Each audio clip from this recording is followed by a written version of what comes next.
Oaxaca, a land of color, beauty, and culture, and a place of cuisine, where old world spices such as cinnamon meet with the new world, chili and cocoa. The market is bustling with food.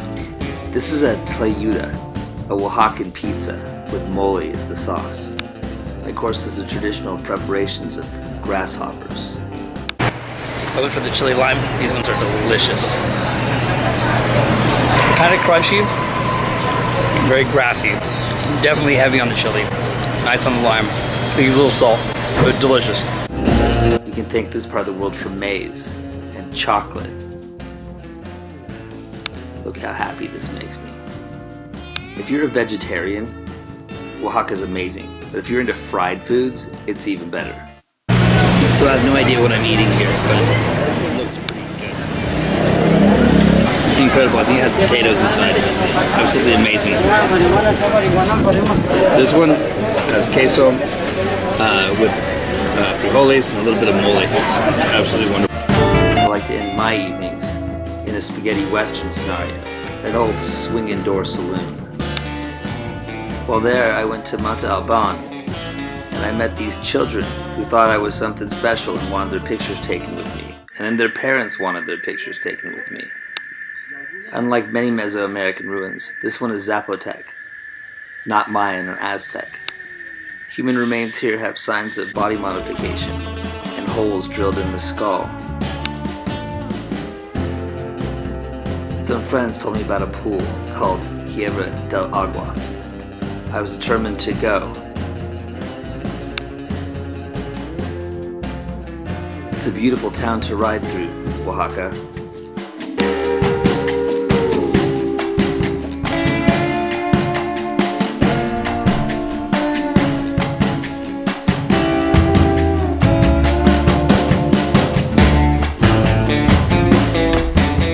I was out in the countryside in no time, but the toll road I was supposed to take had closed down.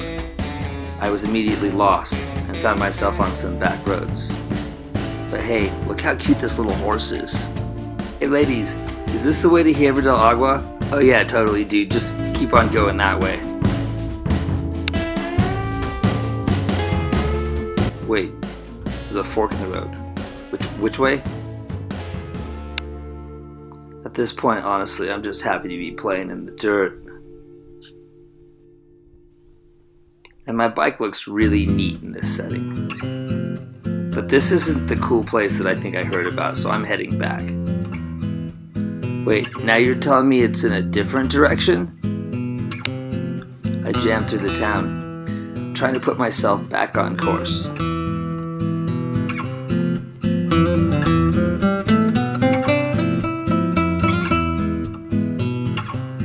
Pretty soon, I find myself going up this really big hill that just keeps going and going, serpentine up the side of the mountain. I start to feel a bit like a cat up a tree because I know at some point I gotta come back down.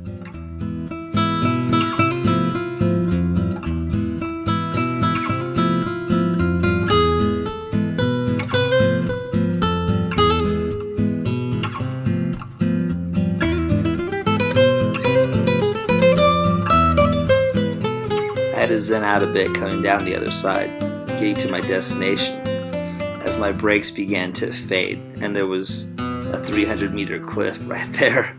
But eventually you get to this place and it's incredible. It's like nature's infinity pool. And it's little known. There's not a lot of people there. I mean, it looks like there is, but there's really not. On the way back, on the correct road, I stumbled onto an agave fabrique. I talked to the guys working, trimming these small peñas. They're first smoked in this pit for several days, then crushed by this rolling wheel. Subsequently, the juice is mixed with water and stored in these vats for a few weeks. The concoction is eventually distilled in this traditional clay pot.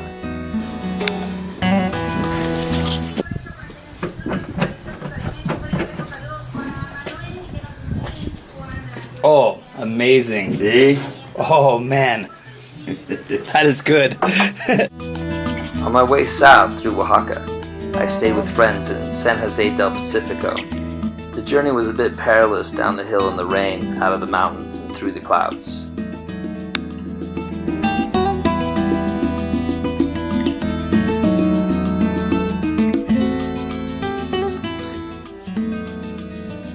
By the way, I'm going to show you the reason you don't ride through Mexico at night. Because there's stuff on the road that will freaking kill you.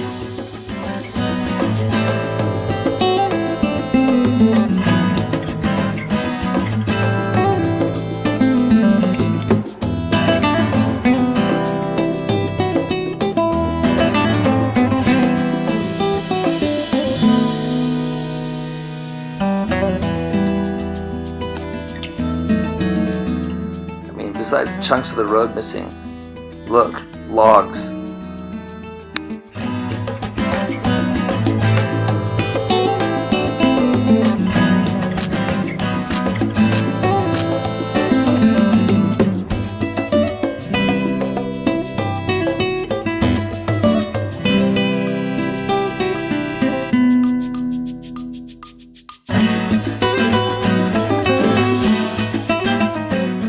Literally hours of switchbacks, I found my way to the jungle, and eventually found my way farther down to Puerto Escondido, to the beach.